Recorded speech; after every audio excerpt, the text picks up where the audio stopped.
And welcome to Rebel Republic on 97.9 Unity Radio. I am your host, the best podcast host in the universe, Steve Cully. With us, as always, the man himself, Coach Schumann. Coach, hello. Read my tagline, please. Come on. Modern day George Washington. I got to hear that you're the best podcaster in the universe every time. I know, because I am. What about our other guest? Oh, the best, Miss Erica Higgins, who I got to see on Saturday. I thought you forgot about me, Steve. Well, no, I didn't forget about you. You were great. I got to see you over the sounds weekend. Like you're like in a. It sounds like you're in a long hallway. Yes, it sounds like you're in a tunnel. I'm not in a tunnel. I swear to God. No, well, you can see that you're not in a tunnel. It just sounds like it. No, I'm not in a tunnel. Better. That's better. That's again, jockey. It's a little better. Yes, I did get to see you this weekend, Steve, and it was awesome. I was so proud of you. You did a great job. I did. I tried my best. Yes, Pete said he should go into public speaking. Yeah, I know. I said you do sort of 15 podcasts, so that is type of public speaking. Did your father want you to be a lawyer? No, never. Did you ever want to be a lawyer? No. I like watching the law and the cases and stuff, but no, I never wanted to be a lawyer. Interesting. Yeah, you missed a good time, Dave. We had fun. I'm sure you did. We did. I try to stay away from too much fun. Well, it was fun in a very safe way. Yes. Considering what we were there to support, it was definitely in a very modest way. It was very nice. Well, that's good. Yeah, no, I heard it was good. Steve, are you worried about trying to get? We have 3 guests here. Pay attention to us, for God's sakes. No, I was thinking about the that case that we wanted to talk about down in Texas. The Texas one. Okay. Yeah. I wanted to get Erica's thoughts on that. What case is it? Great idea. It's very controversial. You have to give me a heads up because I don't know what you're talking about. It's not controversial. You know the case. So it's where they were at the track meet in Texas. Yes. And the African American kid goes into I think it was Frisco, their track tent. Kid who's a football player, track kid. You stabbed the kid? Well, no, that kid's Caucasian. He said you have to leave. This is not your tent. You know what are you doing in here? He was from another school. You know, the kid said, "Put your hands on me, see what happens." And then he tries to escort him to leave, and the kid stabs him and kills him. Yeah. So yeah. What's and they're supporting him. The stabber. Yeah. If you I don't know if Erica knows a ton about the case, just judging by her reaction, but I figured she'd be outraged because I've heard about it. I know we talked about it last week. We briefly touched on it, but I didn't know the change of events. I didn't know that is. I'm just reading real quick. Yeah. I'll give you my unopinionated kind of highlights of it. So basically, what has happened is since the kid's arrest, he has gotten a lawyer and has a GoFundMe where he's raised over $500,000 for his defense, which has basically gone into his pocket, and he was out on bail for $20,000, I think. And then they had a press conference, and his lawyer basically blames the victim, the person who was actually killed, and it's become kind of like a race. It's turned into a racial conflict thing, where at the press conference they asked the father of the victim was killed to leave their press conference, and he was escorted out. This article that I'm reading, it looks like he was not invited to the press conference and that he just showed up. Well, anybody can go to a press conference. Agreed, but that's the Right, take. right. But that's the take. That's 100% the take. So absolutely. So, and they're calling him inappropriate, and then so it's a whole bunch of stuff going back and forth. So it's been turned into a racial thing, and basically saying that they've tried to make it like that kid who was killed is the person who tried to cause a problem, and that's why he killed him. Like it was a self-defense thing, which So that's my, without any of my opinion involved in it. Mm-hmm. Yeah, my 100% opinion, obviously, which I gave last week, is it's all complete bullshit. Like, why are you bringing a knife to a track meet? What's your intention in going to another person's tent? Mm-hmm. Okay, I ran track. I didn't go into somebody else's tent. Okay, from another team. Right. No one was going to be happy, no matter what my race was. If I went into, like, let's say my rival's team, I don't even know if this is a rival or not, but let's say my rival, which I grew up in Saddlebrook, let's say Garfield or Lodi, I went into their tent, they would not be happy with me if I went into their tent. And that would be a conflict. You know what I mean? So you're obviously seeking conflict in this case. Now, it was raining. The argument from the lawyer side is, and it was raining and blah, blah, blah. But obviously, you have a knife at a track meet. You're not involved in the track meet. You weren't in school that day. You left. You went up to this track. So this is, to me, it's all bullshit. I think it's a clear-cut thing. But what is amazing to me is that is not how a decent amount of people see it. So they see it as the person who killed him is doing self-defense. So unless that kid came at him, and first of all, can we just dial it back a little bit? Yeah, of course. Whatever happened to like a good old fist fight? Like, I punch know. the kid. Like, exactly. If you really got a beef with somebody and you're pissed off and you want to go into his tent and you guys throw some fists. You don't need to shoot knives out. They didn't even have a beef with him. So he just showed up in their tent. He didn't know them. So just randomly showed up in their tent. And then just the quick kid questioned him and then he stabbed him and says that's self-defense. Right. And let's on the heavy side. It's ridiculous. It's ridiculous. The bottom line is, no matter what was going on, it doesn't matter if he even pushed him. Okay. Let's say let's go so far as to say pushed him. Mm-hmm. Okay.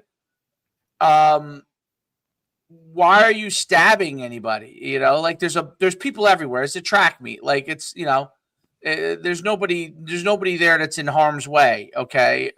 So that's my whole take on it. I think the guy should be put in jail for life. Yeah, they lowered his bond from $1 million. Murder. That's what was ridiculous. The judge lowered his bond. Yeah, they lowered his bond. That's a lot of lowering.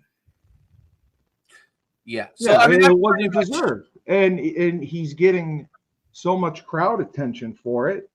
Well, he raised a lot of money. He raised a lot of money. I mean, there's a lot of people that are supporting. They're getting behind him. Yes. And it all goes back to the bail reform crap. But there's a lot. In Texas, though. That's the crazy part. So that's what I said. It's in fucking Texas. But here's the thing, though. We are living right now in such a divided world. However, whatever side you're on, it is polarized. Exactly. That's a very good description, Dave. That things like this, people are going to latch onto and pull the race card and pull the this card and pull the that card because they can. And the bad guys, and I'm just going to say it because you know how I feel, are winning right now. We have a convict as our president. So you are allowed to this is do nothing things. To do with this is no, nothing. But I'm just saying right now that evil is winning. The bad is okay. Rules are not really, you don't really have to follow them, kind of thing. You're not going to get in too much trouble anymore because what standard do we have to hold these people to? Well, this is a far left thing. So his support is from the far left. It is not from the right. Yeah, I'm not saying support. That's why I said sides. we're just talking the person, not sides, not right, left, just based on principle. What standards are we holding people to anymore? Well, we're definitely not holding a murderer to a standard, obviously in this case, or a rapist, or a sexually assaulted. Who's the rapist? I'm saying, like, in general, you've got like Hegseth, right? He's had how many counts of sexual assault on him? We have the list could go on and on, Dave. It's just, what are we holding the standard to being upstanding citizens now that actually have a punishment for stabbing a other, what is he, 17-year-old, 16, 17? What is he, 17? Yeah, I just think that I don't think this case has nothing to do with anybody else's case. It has to. You don't think judges now are a little gun shy with all that's going on in the world?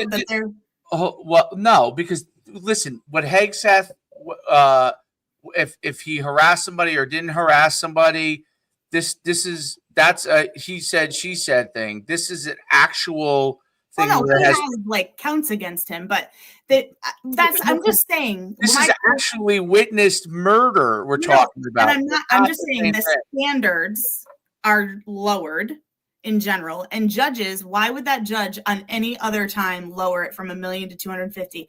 Judges are gun shy right now for everything. They're getting stuff thrown out of court. Nobody's listening to judges anymore. It's like this whole trend is going on right now, because from a high level government side, we're not listening to the Supreme Court. We're not listening to the circuit judges. We're not, who the hell cares? Let everybody freaking kill whoever the hell they want is pretty much where we're at. This is even crazier. A New Mexico judge resigned from the bench after an alleged Tren de Ariagua gang member was arrested at his home. The judge, magistrate Joel Cano's resignation letter was dated on March 3rd, but a spokesman told Fox it was not received until the 31st. They investigated this Venezuelan native named Ortega Lopez, an illegal alien from Venezuela, and a suspected member of a criminal gang who was residing with other illegal aliens and in possession of firearms. 2 search warrants were executed at a home investigation identified by his wife, and Ortega Lopez and his roommates were taken into custody, and the agents seized the firearms.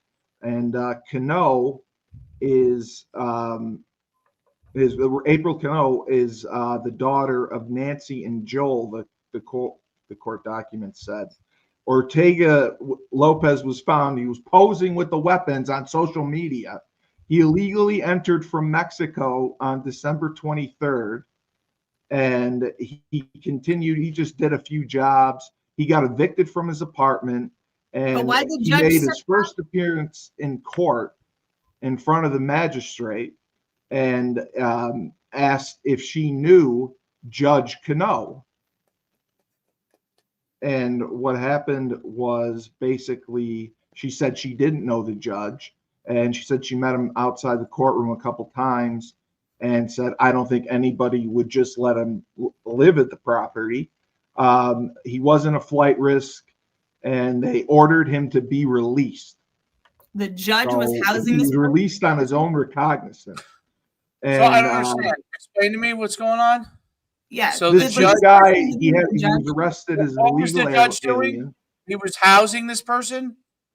Yeah, he said he didn't know him. Yes, and he was an illegal alien. He was charged with having weapons. They had a search warrant. And wait, I'm saying, but the judge stepped down because he was what? Because he was housing the illegal alien? Because they lied about knowing him, and he didn't step up and say that he knew them. Because they should have been deported, is what you're saying. Yeah, well, they shouldn't have been released on their own recognizance. Got it. Okay, yeah.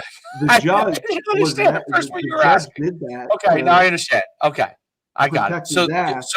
So he violated ethics, and I got it. Okay. Yeah, he didn't tell them anything about knowing these people, who were in a gang who had illegal weapons, Right. and they right. get released on their own recognizance Well, after it's being crazy. arrested and federally charged. Listen. Overall, last week we had that debate about the guy who, because I didn't know that much about the case at the time, about the guy who was at the time was thought to be illegally deported. The El Salvadorian guy. But it turns out he's a MS-13 gang member. Yeah, he's a gang member. Well, that's alleged. I want to get Erica's take now that we know that he is a gang. Because I'll give myself a pat on the back of this. I was conservative about it because I didn't know enough about at the time. I didn't know enough about the whole entire deportation. I think my stance was basically, if he was actually illegally deported, then he shouldn't have been illegally deported. If he was a migrant and was, no matter whether he was a criminal or not, they deported him. They have the right to do that. But if he was obviously a criminal, obviously should have been deported. As it turns out, he's an MS-13 gang member. Now, the left alleged. He is not. No doubt he's an MS-13 gang member. No doubt. Did you see the interview with his wife said no? Where they're like, he was twice arrested for abuse, and she was like, did this happen? She's like, I'm an alleged donkey, Erica. What? I'm an alleged donkey. You're alleged. Yeah, I'm an alleged donkey. By the way, do you know what a chicken jockey is? No. Do you, Erica? From Minecraft? Yes. All right, Erica. Good. My son went to see Minecraft, and they're like, I had to go too. I brought my little guy on Saturday. They were going chicken jockey, I guess. Yes. In the. Oh, here he is. There's the man himself, Jeffrey. Jeffrey Larson, I'm giving you a huge hug right now. Oh, Erica, can you guys hear me? Okay. Yeah, we can. Yeah. Nice. Of course. Nice. He's got headphones. Man. Look, he's all fired up. He's prepared. So I want to get Larson's opinion on this one. I was just saying, should I go grab some pictures of Jeff Larson in my kitchen from college wearing an apron? I can. I have it. Did you hear about? Listen, Erica, they don't know. They don't know a lot, and that's okay. Jeff would know. Did you hear about the guy in Texas who got stabbed? And his the guy who stabbed him ended up getting his bail reduced, and he ended up being released. And he's got a whole high school kid case. The high school track meet. I don't know if he knows. Yeah, if you don't know, check it out. Just look it up. It's unbelievable. And this is Texas. He stabbed. Maybe let me just say more about it, Steve. Do you want me to? I'll explain it better. Okay. There's a track meet in Frisco, Texas. It's raining. African American kid goes into the tent of Frisco track team. The kid who's like a football player, track athlete, tells him that he is going. That he should leave. This is not. It's not his team. The kid argues with him. The track kid tries to escort him out of the tent. The African American kid stabs him. Killed him. Not just stabbed him though, like stabbed him repeatedly, killed him. Repeatedly. It was a bloodbath. And then he goes in front of become a polarizing thing because it's a racial. It's been turned into a racial thing. Even though it's not, but it's been turned into a racial thing, meaning like self-defense. They said self-defense. That was their argument. It was complete bullshit. Well, that's going to be their argument going in. Stand your ground. Stand your ground in Texas is going to be. Their argument is going to be stand your ground in Texas. The stand your ground. You think it's going to be stand your ground? 100% is, yes. It's 100% going to be our. It's going to be there. I wasn't thinking that at all. Yeah, because in Texas, I enter your home. So it's Okay, like the George I'll Zimmerman use case. if someone enters my home in New Jersey, Yes, you have the right.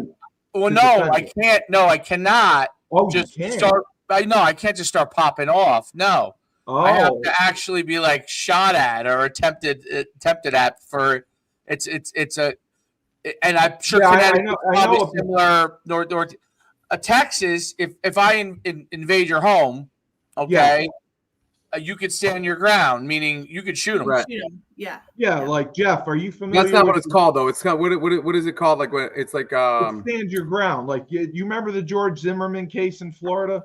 yeah, absolutely. George Zimmerman got off because he was allowed to quote unquote stand his ground when he pursued. There was a kid. And Florida's rules a little different than Texas. Texas is pretty like, you know what I mean? You feel threatened. It is called stand your ground in Texas. Yeah, it's the What's stand it your called? ground law. Stand your I know ground. It's called stand your ground. to Yeah. change it in Florida after George Zimmerman killed that kid, Trayvon Martin. That was the big case In the black where hoodie, right. he pursued him. Also, in his Larson, it could be the castle doctrine. Do you remember that where he was? I remember that pursuing case, around and he- but I was thinking about like when you enter somebody's home in Texas, but I thought that had a different word than stand your ground. But crazy. yeah, well, yeah, Everything you have in the this right country as far as like fight gun back violence and and everything pursue. is crazy. Yeah, because a few times, like in the case where, like, remember in I don't remember if it was Kentucky. I thought it was maybe it was Texas. I don't know. But remember where there was a case where I thought it was Kentucky, but where they shot up what was her name? The woman's name. But they shot up the home. They thought it was a drug. Oh, that was Kentucky. That was in Louisville, where they went to the wrong. She shot at them, and that was okay. That was search Kentucky. warrant. Yeah, so that was also that like no knock search warrant, right? And where they shot. Yeah. They shot. They were claiming that they were went to the threatened. wrong That's why apartment. they shot, and then the police obviously shot, and she was killed. Yeah, none of them got in trouble. Right. So it was because they were shot. They were shot at. And it was, but their claim originally was like that they were threatened. You know what I'm saying? That was the original claim. They were attacked first. Right. Yeah. Right. That was the. So like in the South, that's a lot, but Texas, the George Zimmerman case. Yeah, no, because it started to be controversial after the George Zimmerman case when he pursued Trayvon Martin. He called 911 and said there's a suspicious person in my neighborhood. He lived in like this gated community, and they had a neighborhood watch, and he was like the head of it. So he pursued him, and Trayvon Martin turned around and was like, "What are you doing? Why are you following me?" And they got into a fight, and he ended up shooting and killing him, and he got off in court because of the stand your ground law. Right, I'm looking at it right now. That's exactly what it was. You're right, 100%. So that's why, like in Texas, like this, I don't see this as stand your ground. No, that's what they're going to claim. That's what they're going to claim is stand your ground. Wow. So that's shocking. So yeah, that's what I wanted to get your thought on, Jeffrey. This kid in Texas murders someone, and he gets his bail reduced. And like I think they raised money, they crowdsourced money, like $450,000 to pay his bail, and he's out now on his own recognizance, and he's getting a ton of support from people in the community. And his attorney gave a press conference, and the victim's mother was there, and they got mad because she was at the press conference saying that she shouldn't have been there. It was the father. The father was at it. The father. Oh, it was the father. Yeah. But listen, don't you think it's ridiculous that someone can do that, stab someone, bail reduction, I'm out, just like that? You know, you guys all know I'm in education, and you're when it comes to like violence and guns, especially and you in school. it's very it's scary and talk about those things. And I just, and you can't bring a weapon on. So one of the key things in any school, period. So even though there's, well, they had metal detectors. You evade a home, right? That's a different case. On school grounds, you're not allowed to have, and there's no weapons allowed. That's illegal that's a felony right from the get go. But this was a track meet? Mhm. Yes. So was it a high school track meet? Yeah. Mhm. Yeah, it was a sporting. So like the sports field is an extension of the class, like of the school. So like, I'm sure. Wow. I mean, it's hard to comment because I don't know the facts, but like I just, just the escalation of violence in our society in general is in at a disproportionate. Crazy.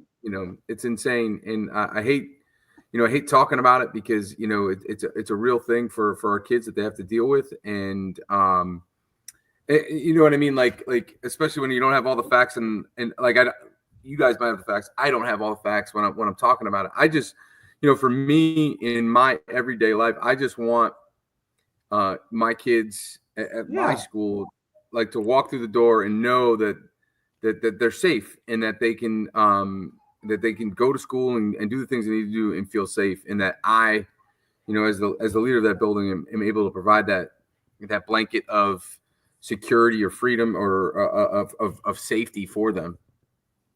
Are you the principal?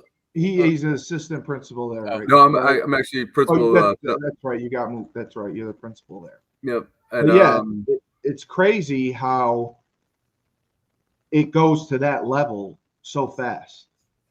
Like Erica said, and she's like, "What happened to just getting in a fist fight?" Well, in this case, I feel like this is the controversy of it. In this case, it seems, obviously we don't know all the facts yet, but it seems like he was there to cause trouble. Okay, that it seems like this was something that was, he wasn't in school that day. He came to the track, right. Looking to get into something. Maybe who knows what was going on with them on that day. I would ask the coach, right? I mean, every coach knows or should know when their athletes aren't in school, they're not supposed to be at an event.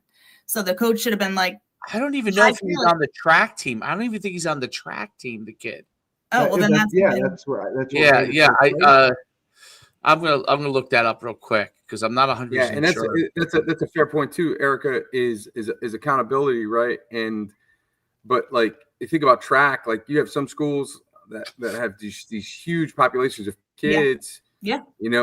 40, 60 kids, and you're out. And track is the worst example, just in that, because you think about how many events are in a track meet, right? Mm-hmm. And like, your coaches oftentimes are made to go be the judge. Like you got to go judge the long jump. You got the height, like talk to Laban about it. Like, he'll tell you in a second. He was not on a track team. He was not on any track team. So he appeared at this track meet. Yeah, I mean, yeah. So and then it comes down to like crazy security, right? Like, how does that kid get into the event? How was he there? There's so many factors. It's just. Do you have metal detectors at your school, Jeff? I do not, but like we have, like, okay. the state of Florida has really ramped up, like, it's, especially from like Parkland, like all of its security measures and the different things that it does, where like you can't, like, every door, like, without giving the game plan away, like every door is secure, even at athletic events. Like, if you have a gate that's unlocked, it has to be manned. That's how over the top. And like, we have Safer Schools comes and does visits to just drop by. Like, you don't know they're coming. They come and they check all of your classrooms, all of your gates. Oh, wow. And like, but it's also like, you say, oh, wow, Steve. But like, for me, I love it. No, awesome. I think that's great. I think it's awesome. And you need that security. Yeah, I would think, I think, and people would disagree or agree with me on this, is up north in Connecticut, like at the school that I was at before I moved down to Florida, we had security guards, like, that would like man the gate as people would come in and check their license and ID and all that stuff. Well, you were at a tough school early on. Yeah. The Hartford school. And like, but even there, like, the security guards, whether a police officer should have a gun in school is a whole nother topic. But I love the fact that at least in my district in Florida that we have SROs, school resource officers. We have them in Orange, Jeff.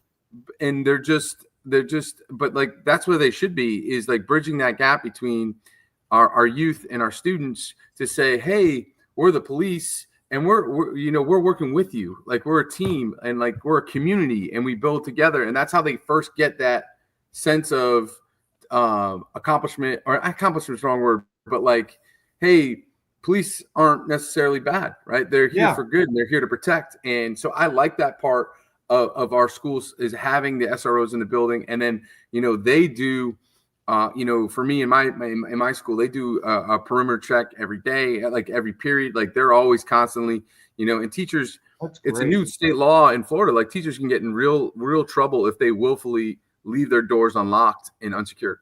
It's that serious, but that's what they want. And I like that, is they want to say, hey, this is serious. This is what we need you to do. And thankfully, teachers, I think most teachers are just like, yes, I'll secure, I'll do whatever you tell me to do as far as safety. And I love that. So, the crazy thing that I see with all of it, we were in England and France 2 summers ago, and my brother-in-law is from England and his whole family lives on the North Sea in a little town called Whitstable is where his sister lives. And they've got 2 kids. So they were asking us, like, what's it like to send your kids to school with all those shootings? And what's that like? And I'm like, it's frightening. It's terrible. She goes, you know what we have to worry about? I was like, no, what, Kate? She's like, we have to worry about our kids touching the high voltage train tracks. That's the only thing that they teach their kids, is be safe around the train tracks because of their high voltage. And literally it says, like, they could light you up like no other. But she goes, for me, that's what I worry about, my kids playing by the train tracks. You have to worry about sending your kids to school.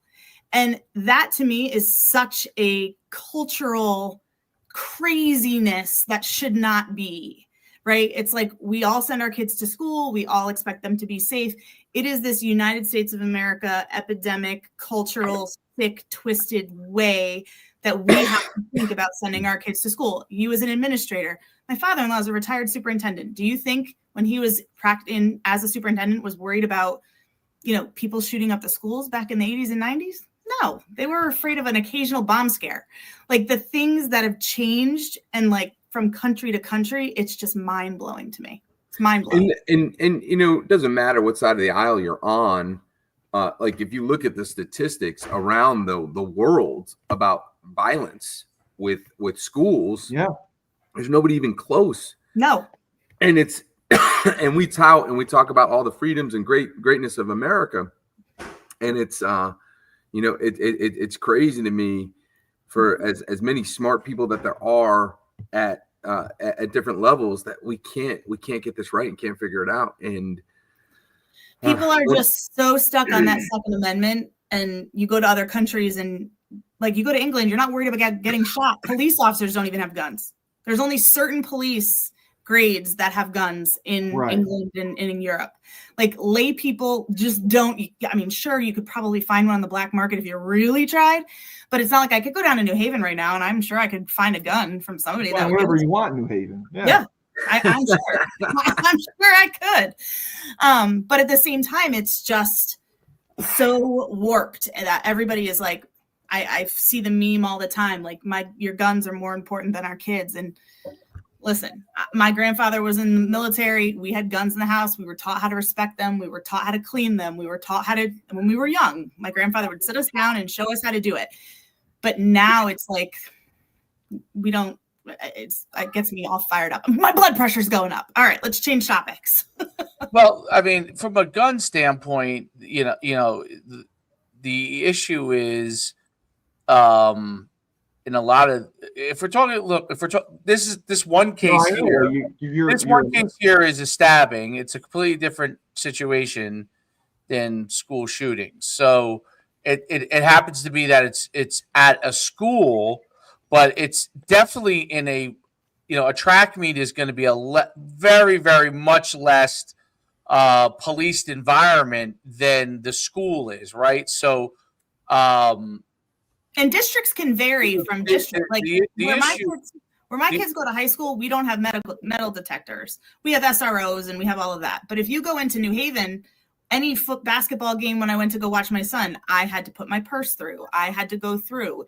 They have guards at the door. It's a totally different areas have different rules. Sport-wise, sports is different than like a general school. You do have you really obviously the SROs and whatever security protocols you have. Okay, whether it's a public school or private school, there's a set of protocols that you have. Okay, for what is not as prevalent, and this is like one of the first instances of this. Is like, hey, we're at a track. I mean, you think about a track meet. I mean, you talked about it earlier. It's wide open. You know, people come in, they run their race, they go out back into the where the cars are parked. They come back in, they go back out. Like people aren't really watching it. You know what I mean? A lot of times, things like a track meet, people aren't even charged. It's not like even a basketball game or a football game where there's one gate you go in, right? Right, and you're charging for it. And you're charging people, right? You have maybe a little more control there. But definitely like the track meet or some of these other sports that are not as like, you know, you're not taking tickets for, that's definitely an unusual instance of something happening.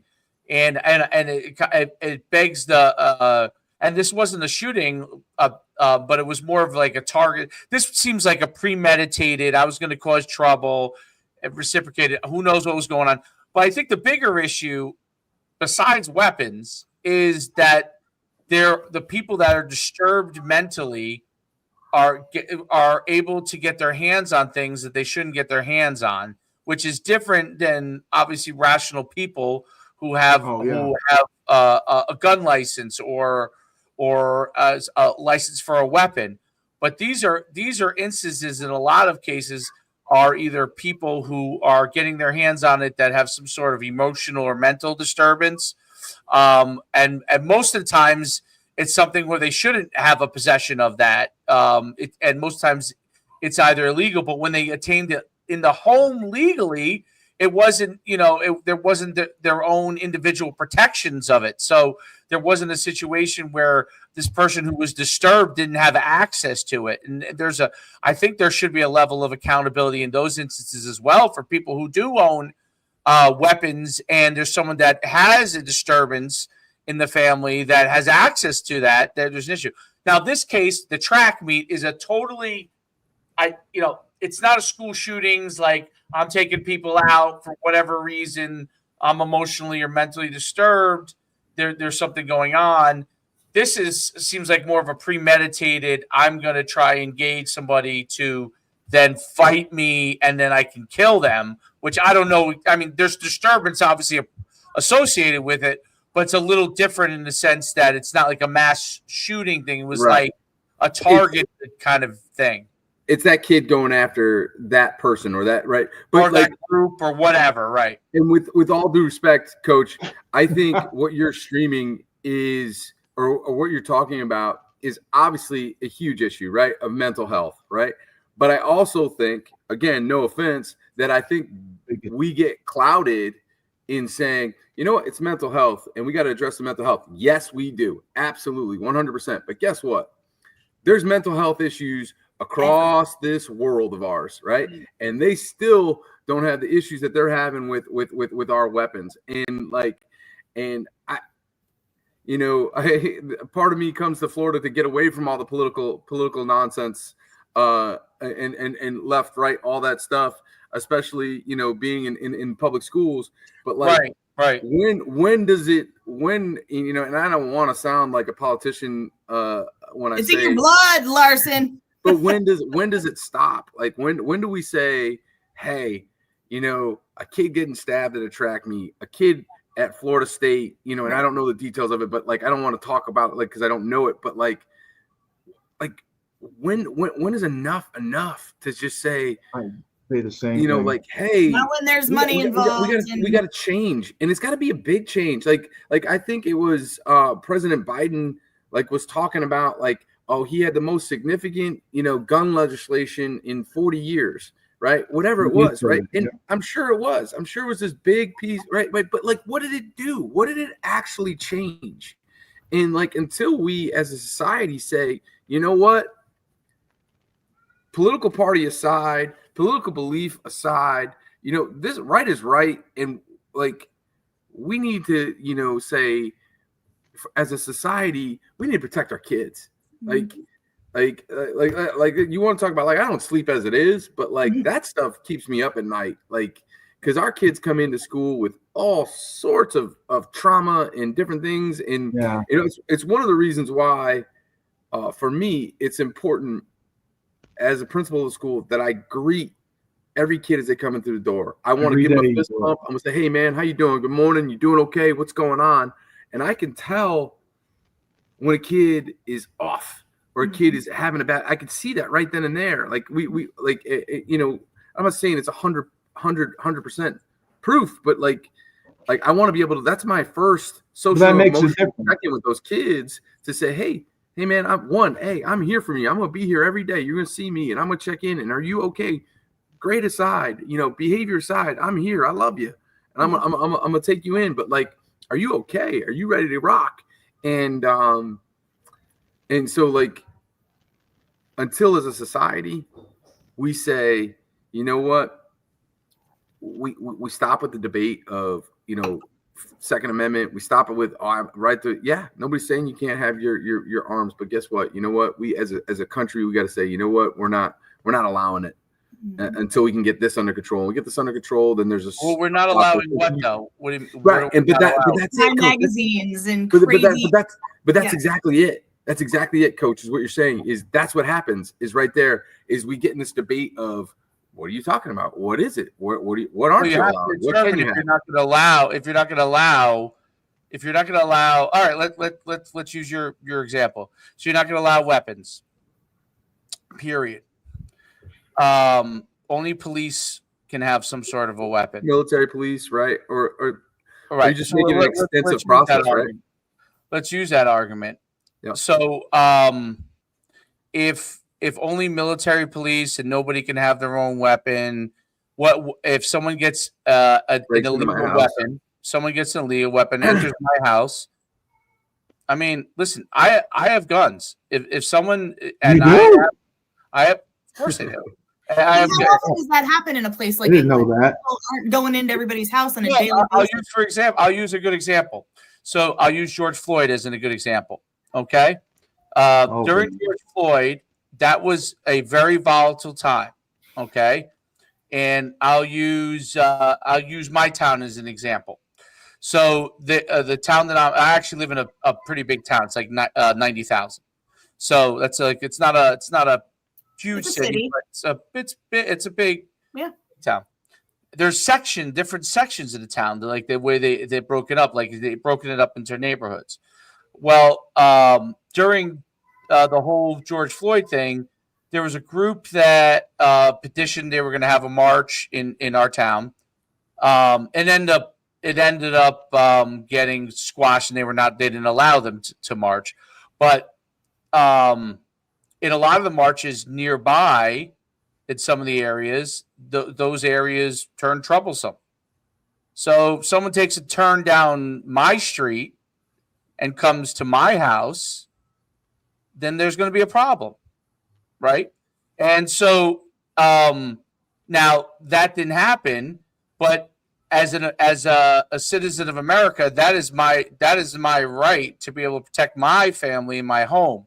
Now, I 100% think there's a huge issue within the school, okay, as far as being targeted. Like, why do these things happen so much at the school area? To me, is a huge question. Like or the grocery store or the movie theater schools in particular. Yes, there's been a case. There's cases with you can pull up videos, World Star Hip Hop, where people are running through robbing without any weapons, just going into stores and robbing stores and malls and running. I mean, Coach, can I tell you why I think it's happening there? in schools, you mean schools? But like, yeah, in schools is because kids get painted into corners with social media. And unlike us, when we grew up, right, if me and Cully had a problem in high school, that'd be the worst day of Cully's life. No, I'd be in big trouble. Right. Great Collini, right? But the yes, but like we would have it out. If we had a problem, we would fight and it'd be over.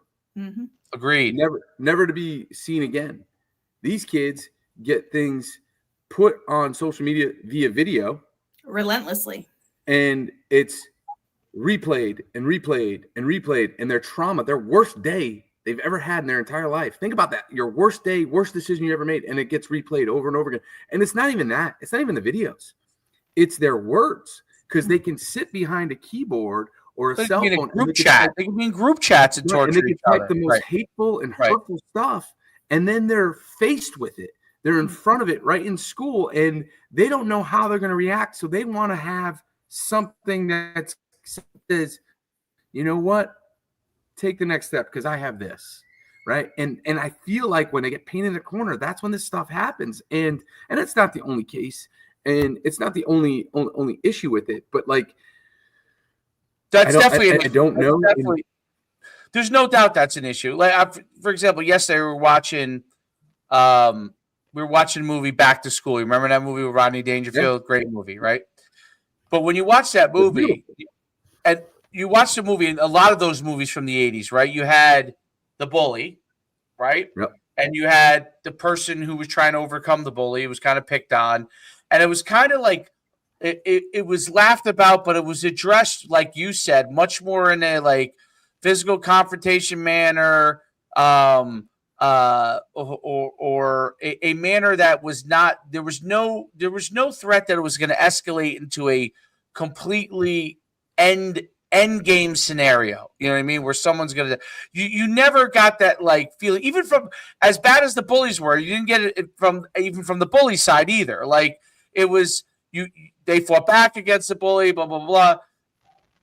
You move that forward 40 years, like everything that the kids watch are either, look, our video games are, very violent. Obviously, even the PG related movies have undertones and things. Some of these things are overall issues, but in general, there may be something. I don't know, because I'm not in any other country, so I don't know. There's different issues in every country, right? There are different types of issues in each country.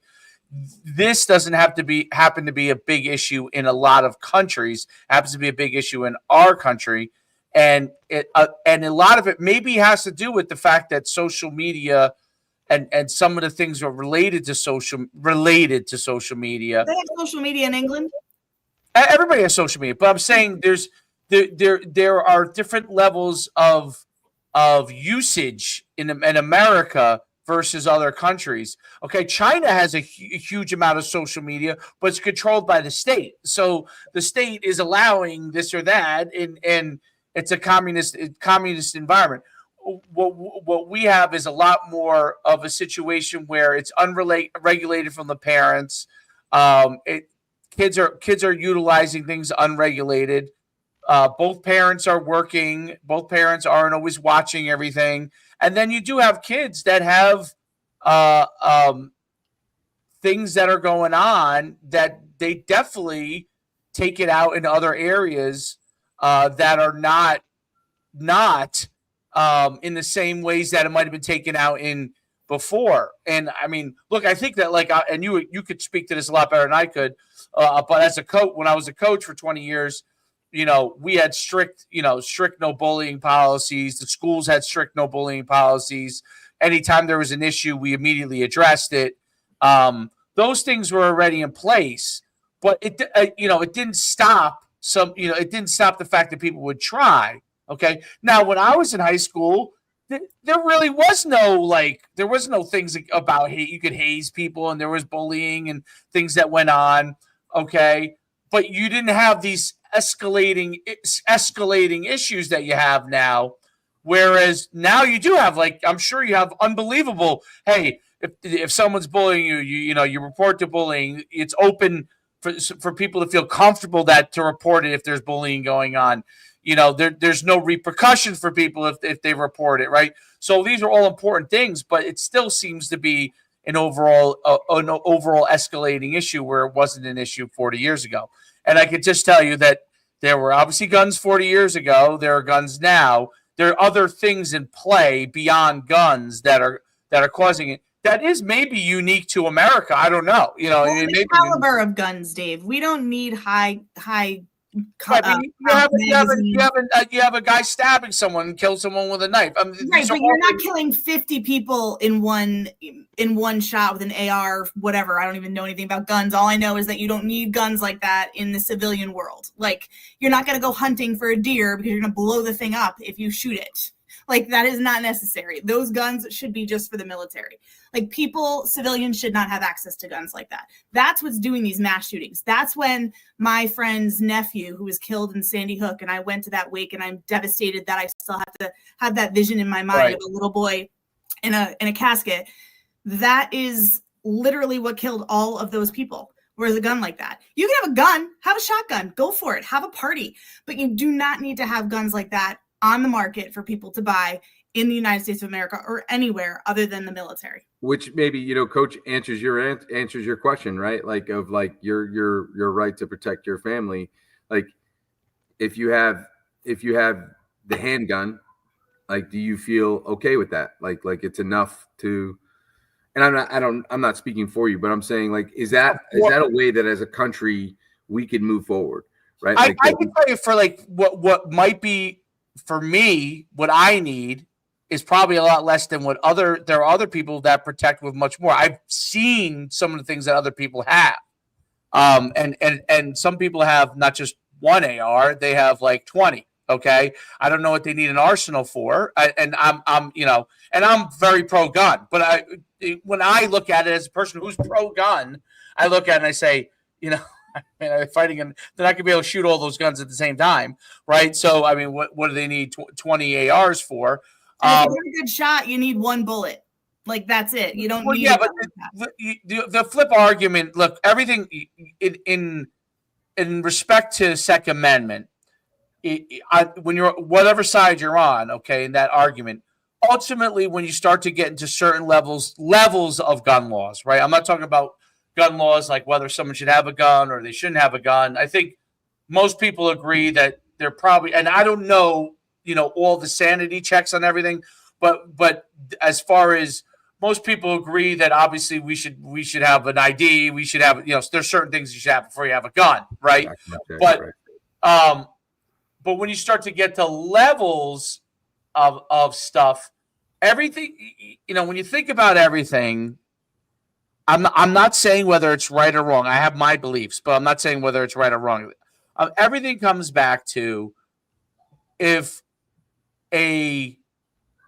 someone takes power, and I'm not talking about the government, because if the government wants to go and roll over power, if you right away, they could obviously do anything they could to obliterate any one of us, right? But it all comes back to the original.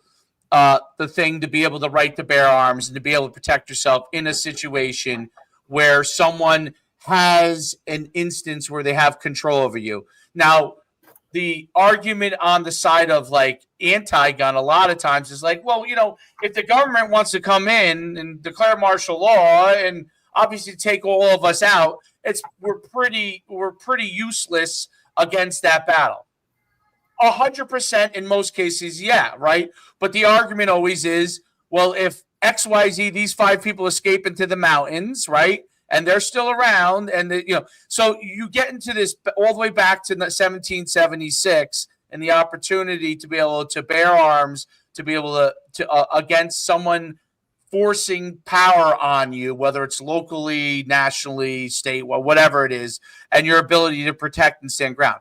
Now, in most of those cases, no matter what, the Revolutionary War we won, right? But in most of those cases, most people throughout history lose in those battles.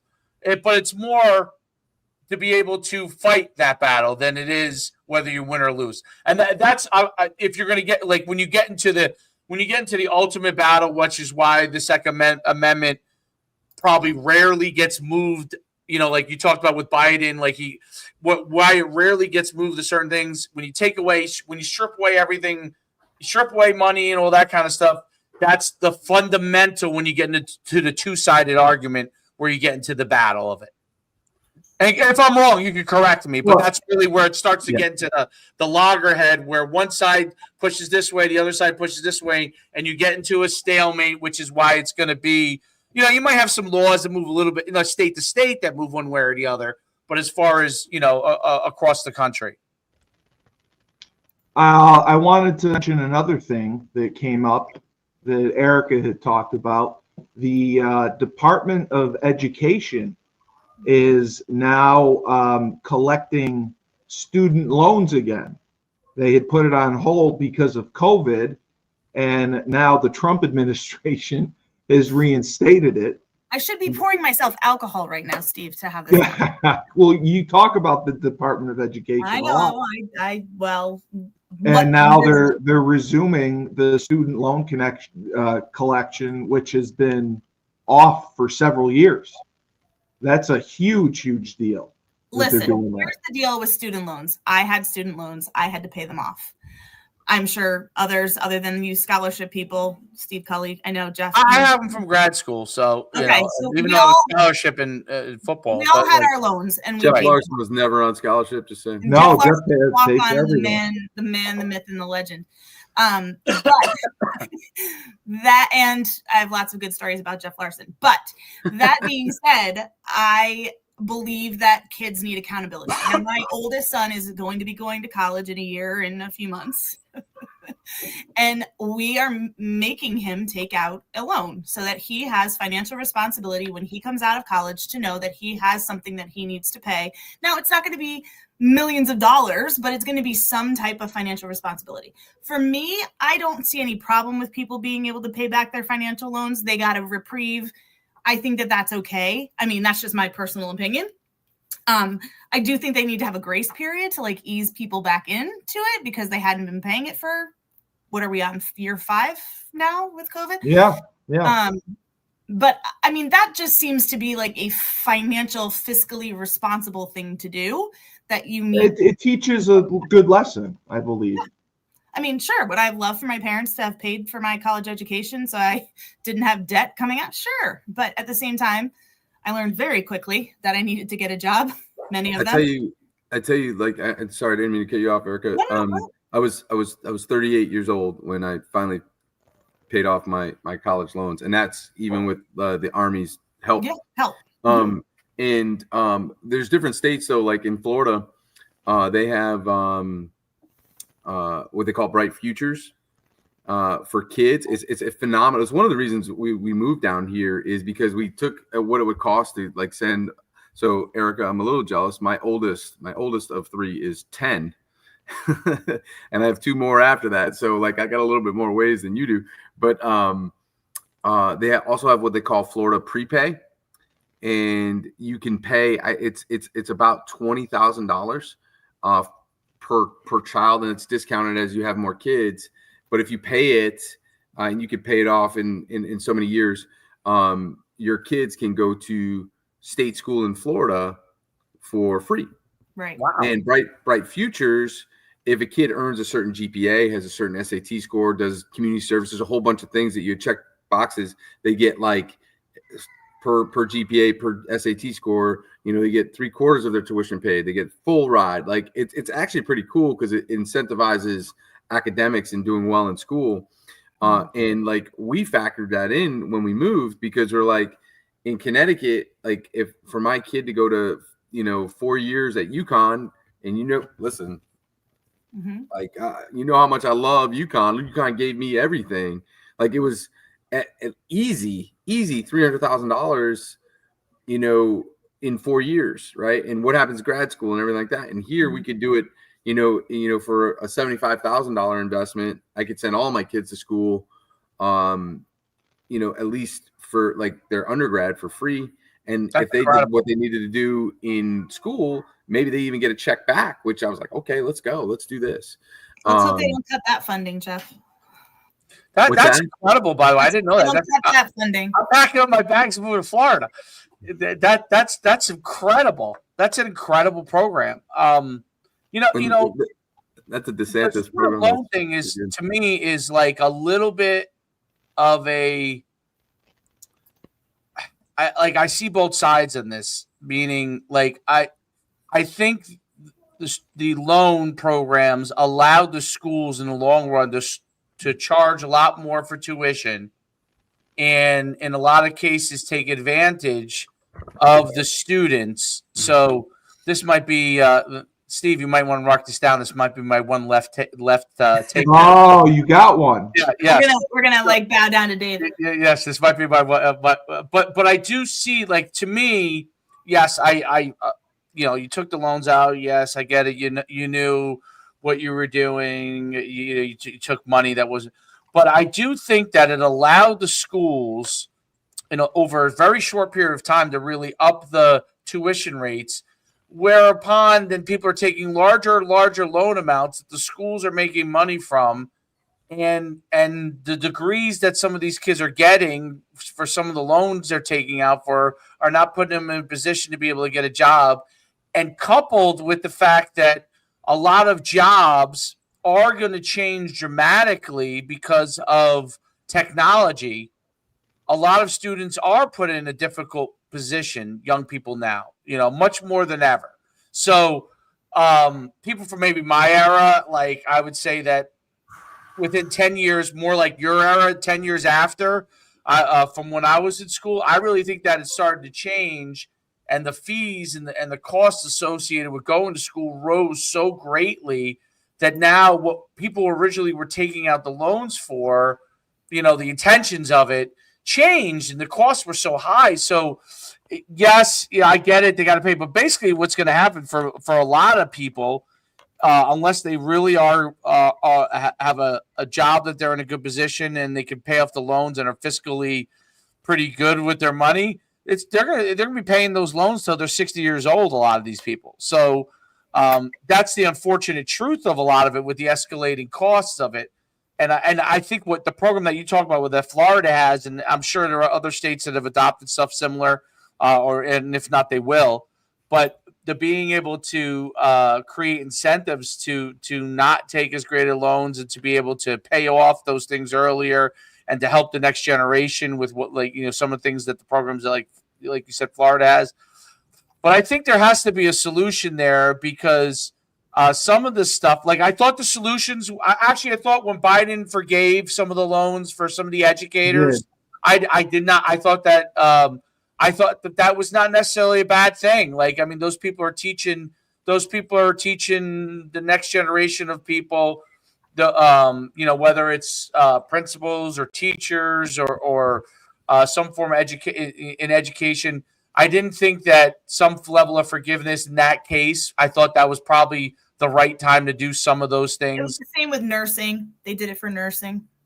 Right. I think that those things are a good idea. Were a good idea at the time. Obviously, it's pretty hard to forgive all these loans because obviously there's financial ramifications in all directions. But it has put some people in really bad position. And I think that the programs like what you're talking about in Florida, I think more states have to learn to figure out solutions for the future that can help students so they don't get in the future the same amount of debt that maybe some of the people in the past have. I don't know if you could do a ton about about what the people in the past did, but you can certainly do things so it doesn't continue in the future. Yeah, no, it's crazy too, because I wanted you, Dave, to tell Jeff about the situation in Connecticut with the grant money. Oh, about what was the $12 million that was taken back? That's unbelievable. So there was $12 million. I just saw it today because I get the current, and this is a blurb. I didn't read it for the current. No, I don't. I get the. Oh, They're trying to get me subscribed for $1 a month. yeah. So they send me the blurbs like I get them every day. You know what I mean? So that's how I knew about the transfers and football and stuff. But this one was like, I guess, $12 million of unused grant money, that was given to Yale and UConn Yeah. for DEI initiatives. Unused went back to, I guess, the federal government. The state took took it back. Yeah. Yes, it was unused money that was basically sitting there. I don't know what the I don't plan know how it's for it. unused.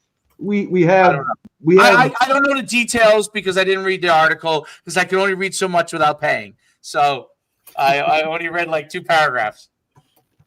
but I mean we have Phil Hunt in the president's office. We got Kevin Freeman running the National Sea Club. We got a lot of I think it has to do with the programs and maybe professors. I'm not Oh, sure. really? Yeah. It's I'm trying to find it, Dave. I don't see anything. It just came into my thing today. I'll Yale too, I'll read it to you. Hold on. which is tough to believe. I'll pull up my Gmail. Listen, if the Hartford Courant wasn't trying so hard to get my $1 per month, I wouldn't know. No, here it is. It just You got it? Okay. Yeah. Unspent grant money terminated. That's what it was. That was the headline. Unspent grant funding for $12.4 million terminated at 2 universities. A range of departments are hit. That's huge. That's but I can't read the article because I can't. So I, with all due respect, I don't know the fine details. I can only read like a paragraph and a half. So I don't know the. But it had something to do with DEI initiatives that were not used, but I don't know the details. Yeah, that's the only article though on it, so it hasn't like hit mainstream news yet. I don't know if that's going on around the country or not. I have no idea. So who knows how true it is? Yeah, literally is the only article on it. Well, it's the current. I mean, unless they're I found something else on it. It says the grant terminations came after President Trump signed the executive order to terminate DEI and environmental justice offices and positions. Of the 19 grants terminated in Connecticut, 17 were designated to Yale and 2 to UConn. The Yale School of Medicine received more than $598 million in NIH funding. I don't know what NIH means. The canceled grants were originally for more than $42 million combined. Slightly more than 11 was unspent when the awards were terminated. At UConn, the grants totaled $1.7 million. NIH is National Institute of Health. With $1 million left unspent when they were terminated. And wow, they tracked it across the entire year. People have budgeted money, so these DEI programs, they probably didn't spend all of the money in one swoop. Well, they said most of the research cut for both schools were of research projects that dealt with mental health of LB. So it's like $2 million to like a unified protocol to address sexual minorities. Yeah, it was for mental health for LGBTQ people. And then it's all like studies and stuff. Yes, a lot of them were research projects. I mean, I don't even understand that. I mean, this is above my pay grade as far as what because the titles here are so like RADX, Rad Discoveries and Data Consortium Coordination Center Program Organization. Got some were. It says here. I don't even know what that is.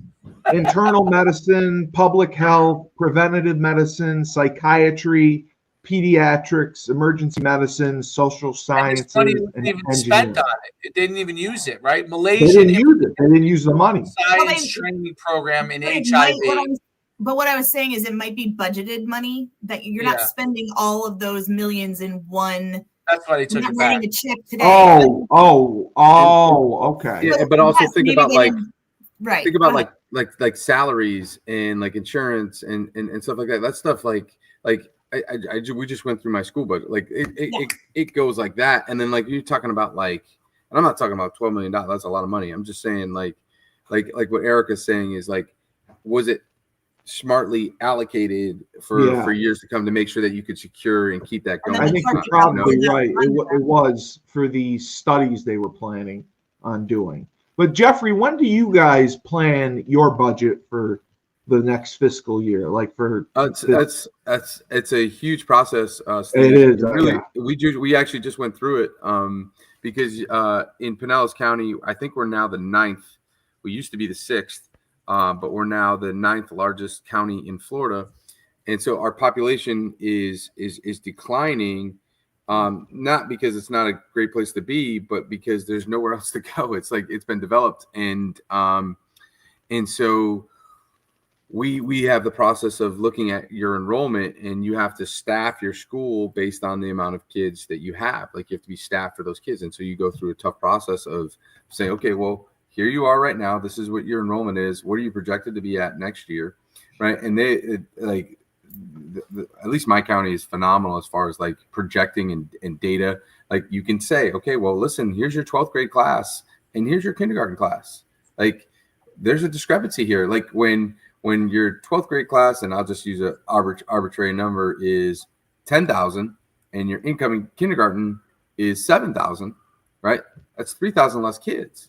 Right. Wow. It's just, and I'm not saying that's the number, but just think about that. Like those kids are coming through, and like when they get there, like you can't, like it's not fiscally responsible to carry the same amount and so you have to do that and adjust in really systematic way. And you would think like you'd say, oh well, it's charter schools or magnets or the same amount of kids have been pulled for those. Like you could see it over a 10-year pattern. That hasn't changed. That number stayed constant. It's just our actual population is because there's no new like development or housing places for parents to move to. And it's also they're getting priced out. Like it's too expensive to live in a lot of different places. I know the cost of living is crazy.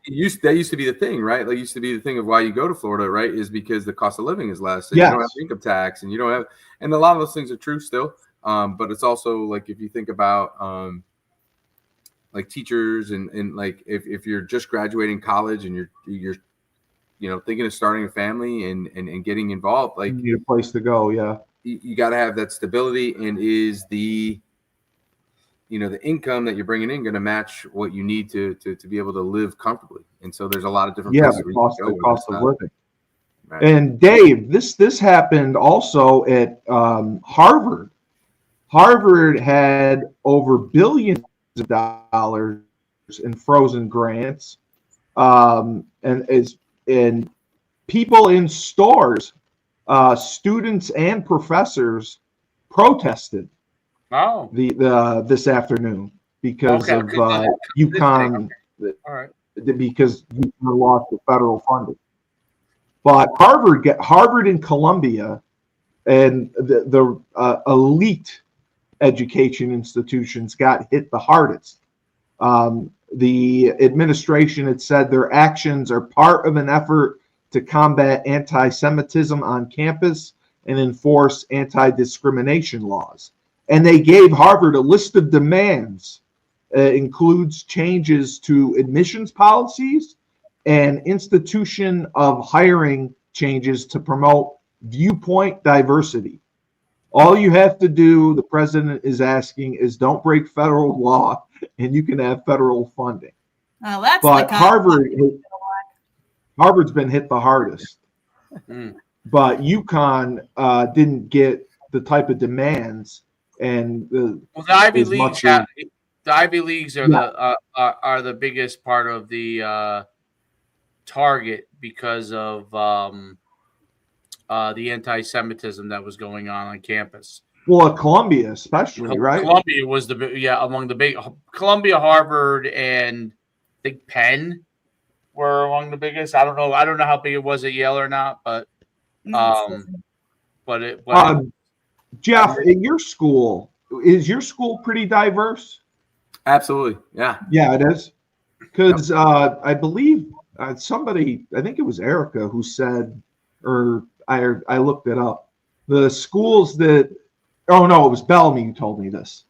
He said schools and businesses that have the most diversity are the most successful. There was a study done by it because his business went through it too. So that's why I was just curious.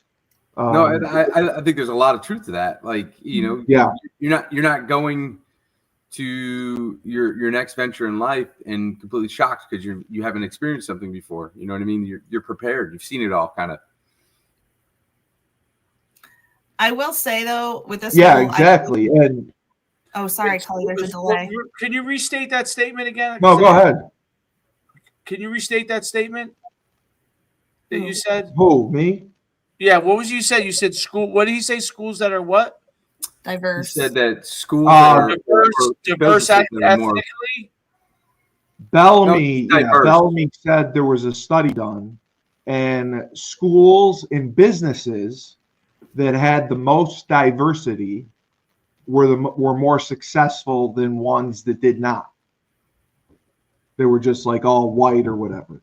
Said the more diversity that you have, the more successful you are. This study showed that. I can see that. And yeah, because he said his company made an effort to do that, and he said that the study, the diversity, actually benefits Caucasian white women more than anyone. That's in the workforce. Steve, I think I fall back to like with that making sense would be like the military, right? The Army, like and a little bit of experience there, but like choose who your battle buddies are. Right. You show up and those are your people that you got, and you go and you roll with. And so I try not to ever disagree with Chris Bellamy, but because he's such a good dude. But like that, to me, that makes sense. Like, but it doesn't say that like somebody can't be successful the other route. But I do, that like as far as like preparedness and like a kid that comes from my school that has interacted with every socioeconomic level, every race, every religion, every seen it all. You walk into a college campus, you walk to a job, and you see that, and you're like, okay, yeah, no big deal. I've seen this. Let's go. Can work with anyone because the more diversity you have, you obviously show that you can interact and get along with people of all races and colors and creeds, right? Because I think that's very important. Absolutely. And that's good that you have that at your school. Is your school pretty balanced, would you say? Or like what would you say the breakdown is of the race?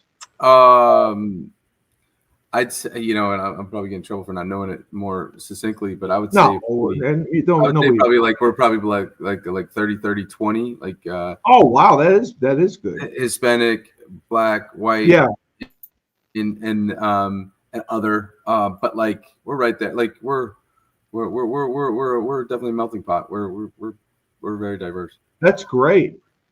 Erica, what is the school your kids go to like?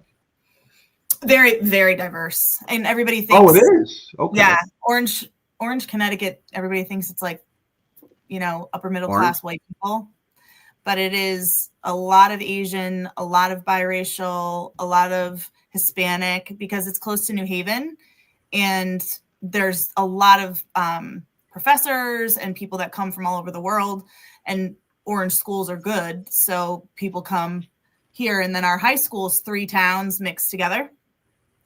Right. One of them is a very small farming town. The majority are like white people. And then Woodbridge is very Jewish.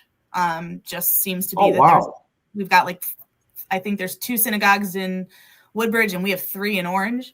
And Yes, it's very, very, very, very diverse. Very diverse, which I'm very happy. My kids treat everybody the same. Doesn't matter. Dave, is your kid's school diverse? I know he's only 9. Racially? Yeah.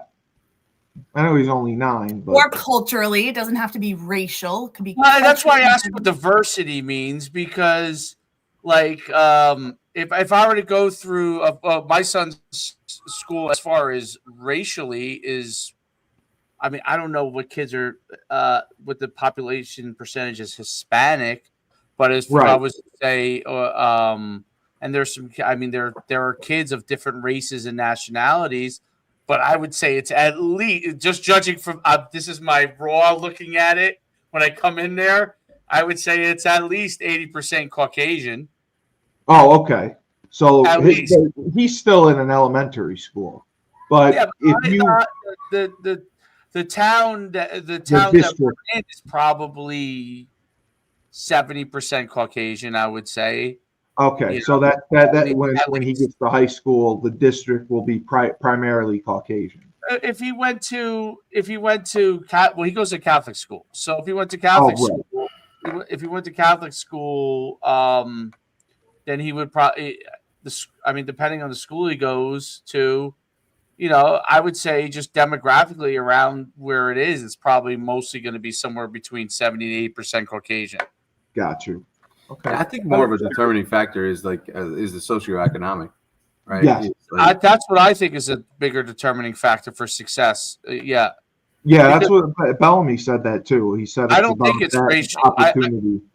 I don't think it's racial. I think it's if you come from parents that are successful financially, you probably have a greater chance of being successful financially, just because that's the environment you're in. And I think it's regardless of race, Well, so Bellamy said it's all about opportunity.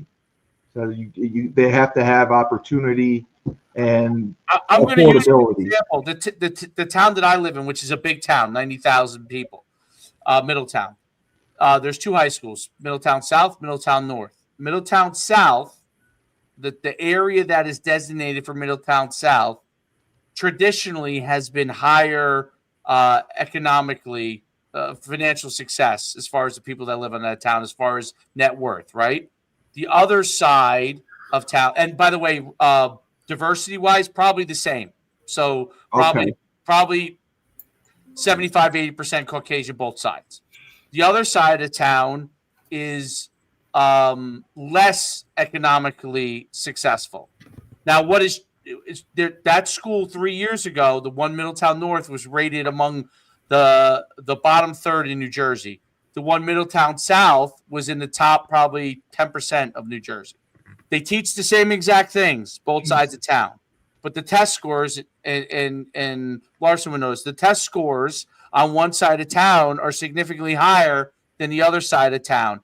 And the only difference is that their parents are probably financially more successful and maybe have more help educationally along the way, right? I don't know if it's cultural or help education. Oh, okay. They have higher.